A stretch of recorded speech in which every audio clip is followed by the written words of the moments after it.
Every AI security vendor claims they do red teaming. Ask 10 of them what that means, and you get 10 different answers.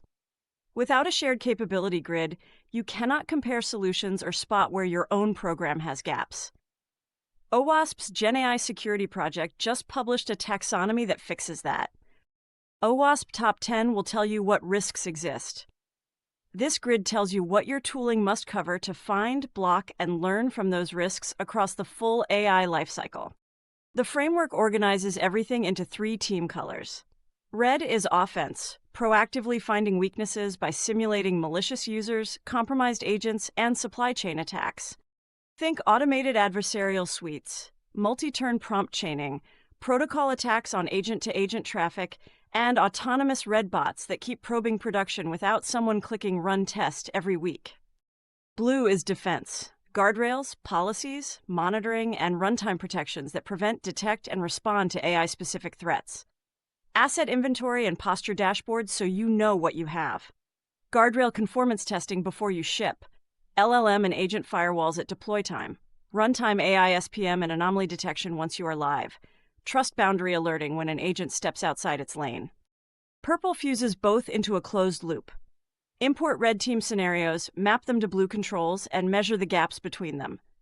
One-click purple runs that execute adversarial tests and defensive checks together. Red and blue alert correlation so your SOC is not staring at 2 unrelated dashboards. Closed-loop coaching that tunes guardrails from real attack results. Without purple, red findings sit in a spreadsheet, and blue controls never get validated against a real adversary. Every capability maps to 9 lifecycle stages. Early on, scope and plan for threat modeling, data augmentation and fine-tuning for poisoning resilience, development and experimentation for vulnerability scanning. Before you ship, test and evaluation for adversarial suites, release for supply chain integrity, deploy for runtime controls. After launch, operate for continuous adversarial activity, monitor for drift and threat hunting, govern for auditability and executive reporting. Here is where most teams fall short. They buy a deploy time pen test and call it AI security. The taxonomy shows why that is incomplete.